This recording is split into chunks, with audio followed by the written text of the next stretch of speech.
Hello everyone, फिर से हम आपके सामने हैं अपने यूट्यूब चैनल मैथ्स गुरु अरुण सर पर। और आज का जो हमारा टॉपिक है वो रीजनिंग की क्लासेस से रिलेटेड है। और रीजनिंग की क्लासेस से रिलेटेड हमने अपने पहले के टॉपिक में काउंटिंग फिगर्स के बारे में चर्चा की थी। आज हम बिल्कुल नया और फ्रेश टॉपिक लेते हैं, डाइस पासा। ठीक है, पासे से रिलेटेड भी हमारे कॉम्पिटेटिव एग्जाम में खूब सारी प्रॉब्लम्स आती है। तो पासे से रिलेटेड जो भी प्रॉब्लम है उसका फर्स्ट वीडियो मैं आपके सामने है। देखते हैं क्या ट्रिक्स है इसकी, शॉर्ट ट्रिक, जिससे हम बहुत आसानी से पासे से रिलेटेड प्रॉब्लम्स कर सकते हैं। Let's start today's video. देखिए, पासे को लेकर हमने यहाँ कुछ एग्जांपल्स, कुछ टाइप, कुछ रूल्स पहले से लिख रखे हैं। तो सबसे पहले देखिए पासे की टाइप के बारे में पढ़ते हैं, पासा किस प्रकार का होता है। तो एक होता है पासा स्टैंडर्डाइज मानक पासा, एक होता है नॉन स्टैंडर्डाइज। तो ये बहुत इंपॉर्टेंट है, दो तरह के पासे होते हैं। तो स्टैंडर्डाइज में क्या रहता है कि एक स्टैंडर्डाइज पासा जो होता है उसके आमने सामने की सतह, आमने सामने मतलब ठीक है, एक सामने वाला फेस, एक ठीक उसके ऑपोजिट पीछे वाला फेस, फलक जो है, उनका जो संख्याओं का योग है वो अपने पास कितना होना चाहिए, 7 होना चाहिए। अगर उनके संख्याओं का योग 7 है तो वो मानक पासा या फिर स्टैंडर्ड डाइस कहलाएगा।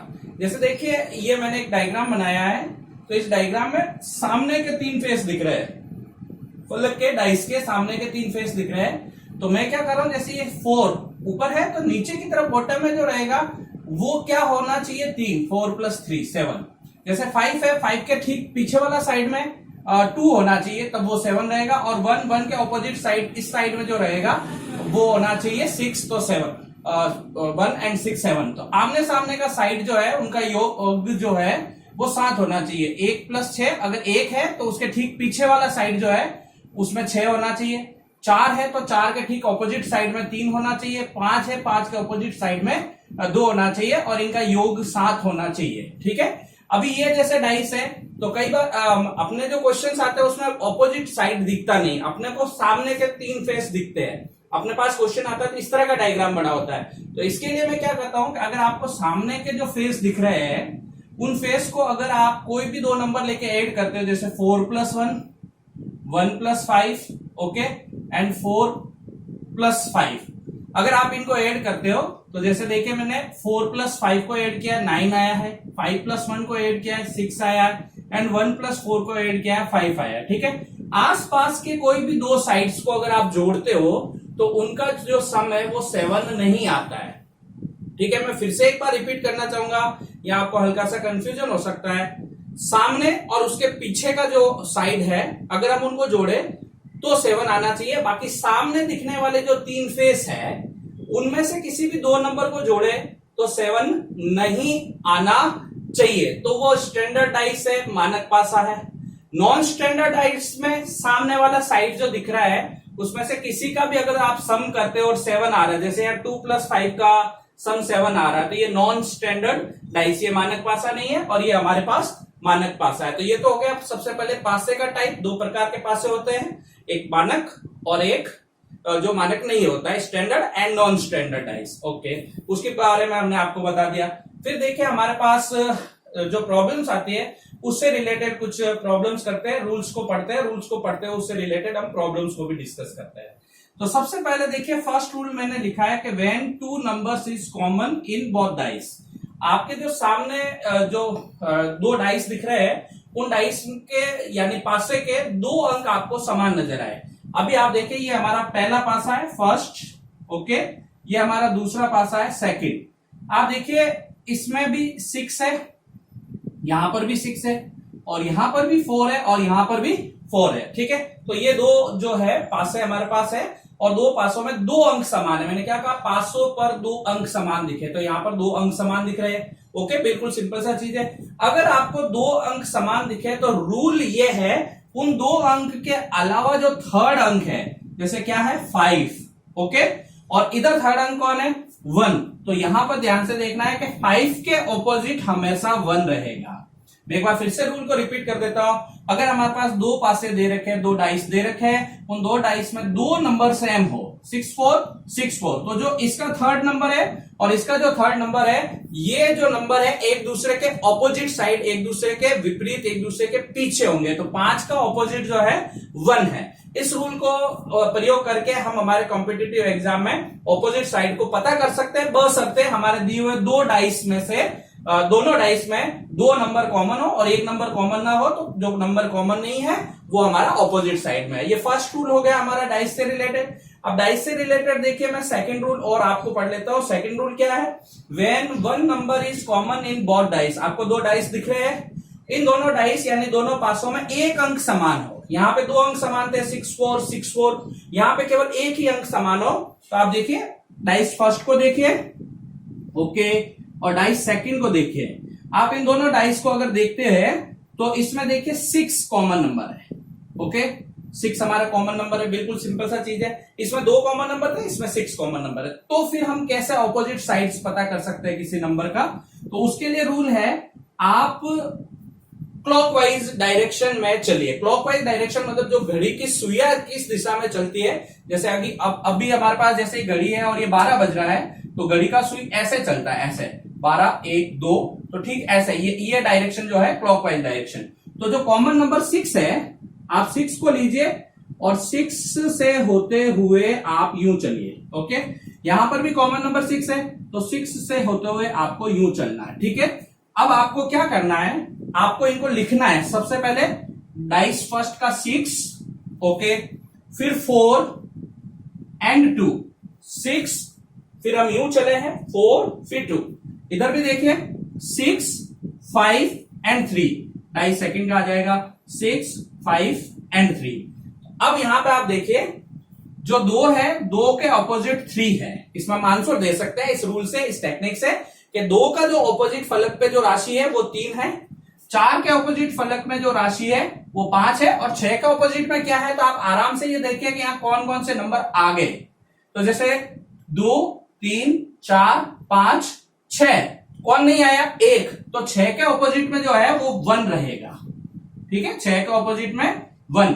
तो ये इस रूल की हेल्प से हम आराम से एक दूसरे जो फलक है उसके ऑपोजिट राशियों के बारे में हम इजीली बता सकते हैं। फिर हमने देखिए इसी रूल से रिलेटेड एक एग्जांपल और लिया है। आप इस एग्जांपल को अगर देखते हैं तो इस एग्जांपल में भी देखिए हमने दो डाइस लिया है, ये हमारा डाइस फर्स्ट और ये सेकंड। इसमें भी एक ही कॉमन नंबर है, इसलिए मैंने रूल सेकंड में ही रखा है। मगर आप देखिए यहां पे मैंने 6 और 6 को सेम जगह रखा है। यहां पे जो कॉमन नंबर आप देखिए, सबसे पहले कॉमन नंबर 2 है, मगर सेम जगह पे नहीं रखा है। यहाँ पे कॉमन नंबर 2 यहाँ पे इस साइड में आया हुआ है, यहाँ ऊपर आया हुआ है, ठीक है। तो ये यहां पर भले ही सेम जगह हो या डिफरेंट जगह हो तो भी ये रूल सेम लगेगा, इसलिए मैंने ये दो डिफरेंट एग्जाम्पल लिए हैं, ठीक है। तो अगर आप यहां पर देखते हैं तो ये जैसे 2 है, तो यहां से भी क्लॉकवाइज 2 से अपन ऐसे चलेंगे 2 3 1, ये हमारा हो गया। यहां से भी आपने देखिए, यहां पे आपने 2 से स्टार्ट किया, तो यहां पर भी 2 से स्टार्ट करना है। जो कॉमन नंबर है वहां से अपन को क्लॉकवाइज का जो डायरेक्शन है वो स्टार्ट करना है। आप देखिए ये 2 है, तो 2 से हमने इसको स्टार्ट करते हुए यहां पहुंच गए। अब आप सबसे पहले पहला डाइस लीजिए और पहले डाइस का पहला लिखिए 2 3 1, 2 3 1, और सेकंड डाइस लीजिए, सेकंड डाइस को आप लेंगे तो 2 4 5, 2 4 5। आप अपन यहां आराम से बता सकते हैं 1 के ऑपोजिट कौन हो गया? 5, सिंपल सा, और 5 के ऑपोजिट 1, 3 के ऑपोजिट 4, 4 के ऑपोजिट 3, और अब 2 के ऑपोजिट क्या है? तो उसके लिए देखो सबसे पहले यहां कौन कौन से नंबर आ गए? 1 आ गया, 2 3 4 5, सारे नंबर आ गए। 6 नहीं आया, तो 2 के ऑपोजिट जो है वो 6 है, ओके। तो ये इस प्रकार से हमारे जो रूल्स है उससे रिलेटेड जो ये रूल है हमारे जो एग्जाम्स है कॉम्पिटिटिव, उसको कराने में बहुत फायदेमंद है। मैं एक क्वेश्चन और लेना चाहूंगा जिसमें 3 डाइस आपको दे रखे हो, ठीक है। तो मैं बना लेता हूं पहले 3 डाइस।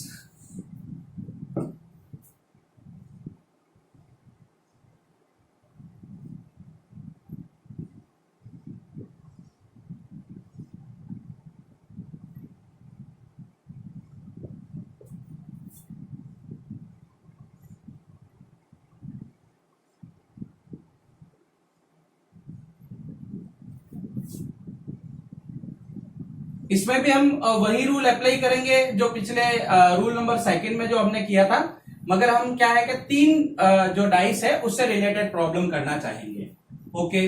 जैसे यहाँ हमने लिख दिया 1 2 3, यहाँ पे हम लिख दिया 4 3 6, यहाँ पे लिख दिया 2 5 6। ये रूल सेकंड का थर्ड क्वेश्चन है, ठीक है। ये हमारा डाइस फर्स्ट है, ये डाइस सेकंड है, और ये डाइस थर्ड है। ठीक है, अब जैसे मैं आपका क्वेश्चन बना लेता हूं, जैसे आपको इसमें क्वेश्चन पूछ ले कि 5 के ऑपोजिट क्या है। ठीक है ना, ऑपोजिट जो बताना आपको 5 के ऑपोजिट बताना है।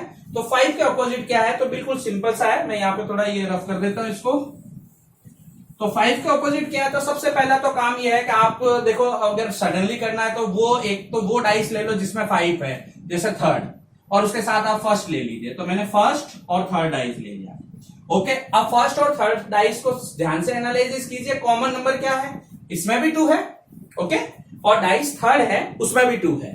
तो यहां पर जो 2 है, आप उसको 2 को लेकर क्लॉकवाइज डायरेक्शन में चलिए। तो सबसे पहले 2, फिर 3, फिर 1। हम लिख सकते हैं 2, 3, 1। ओके, यहां पे 2 है तो यहां से हम क्लॉकवाइज डायरेक्शन में ऐसे चलेंगे तो यह आ जाएगा 2, 5 और 6। 2, 5 और 6। ओके, अब हम आराम से बता सकते हैं 1 के ऑपोजिट 6 है, 6 के ऑपोजिट 1 है, 3 के ऑपोजिट 5 है, 5 के ऑपोजिट 3 है। ठीक है, तो आराम से हम यहां बता सकते हैं कि 5 के ऑपोजिट क्या है, तो 5 के ऑपोजिट 3 है। और 2 के ऑपोजिट बताना, तो आप देखिए क्या क्या आ गया, क्या क्या नहीं आया। तो 2, 1, 2, 3, 5, 6, तो 2 के ऑपोजिट 4 है। तो यहां पे ये हो गया। अब आप जैसे कहोगे सर हमने फर्स्ट और थर्ड ही क्यों लिया, और क्योंकि एक तो मैंने लॉजिक दिया कि जैसे आपको 5 का ऑपोजिट ढूंढना है तो फर्स्ट और थर्ड ले लो, मगर ऐसा कोई आप जरूरी नहीं है। आप जैसे फर्स्ट और सेकंड भी ले सकते हो। तो आप फर्स्ट और सेकंड जो डाइस है उसको देखिए। फर्स्ट और सेकंड डाइस देखने से पहले मैं ये जो फर्स्ट और थर्ड को सॉल्व किया था उसका डायरेक्शन में रफ कर देता हूं, क्योंकि फर्स्ट और सेकंड जब मैं देखूंगा तो उसमें कॉमन नंबर क्या है। तो उसमें कॉमन नंबर यहाँ पे 3 है, यहाँ पे 3 है। आप 3 से क्लॉकवाइज डायरेक्शन स्टार्ट कीजिए। ओके, 3, 1, 2, क्लॉकवाइज मतलब घड़ी का दिशा में 3, 1, 2। ओके, फिर हम यहां देखेंगे यहां पर 3 कहां है, ये 3 यहां से स्टार्ट कीजिए आराम से। 3, 6 एंड 4, 3, 6 एंड 4। अब हम आराम से देखिए बता सकते हैं 2 के ऑपोजिट 4 है, यहां पे भी 2 के ऑपोजिट 4 ही आया था, सेम क्वेश्चन ही है। 1 के ऑपोजिट 6 है, 1 के ऑपोजिट 6 है। अब यहां कौन कौन से नंबर आ गए, 1, 2, 3, 4, 6, 5 नहीं आया, तो 3 के ऑपोजिट 5। हम ऐसे भी पता कर सकते हैं। ठीक है, इस प्रकार से हमने अपने आज के वीडियो में डाइस, हिंदी में बोले तो पासेस से रिलेटेड जो कॉम्पिटिटिव एग्जाम में प्रॉब्लम्स आती है उससे रिलेटेड हमने प्रॉब्लम की। आपको ये वीडियो कैसा लगा इसके बारे में हमें बताइएगा। मैं अपने नेक्स्ट वीडियो में अनफोल्डिंग पासा यानी कि खुला पासा जो है उससे रिलेटेड कॉम्पिटिटिव एग्जाम में क्या प्रॉब्लम्स आती है उससे रिलेटेड हमारा नेक्स्ट वीडियो रहेगा। बाकी आप हमारे YouTube चैनल बेस्ट गुरु अरुण सर को ज्यादा से ज्यादा लाइक कीजिए, शेयर कीजिए, सब्सक्राइब कीजिए, ताकि आपको मैं और भी अच्छे अच्छे वीडियो बना के दे सकता हूं। ठीक है, और थैंक यू सो मच, धन्यवाद।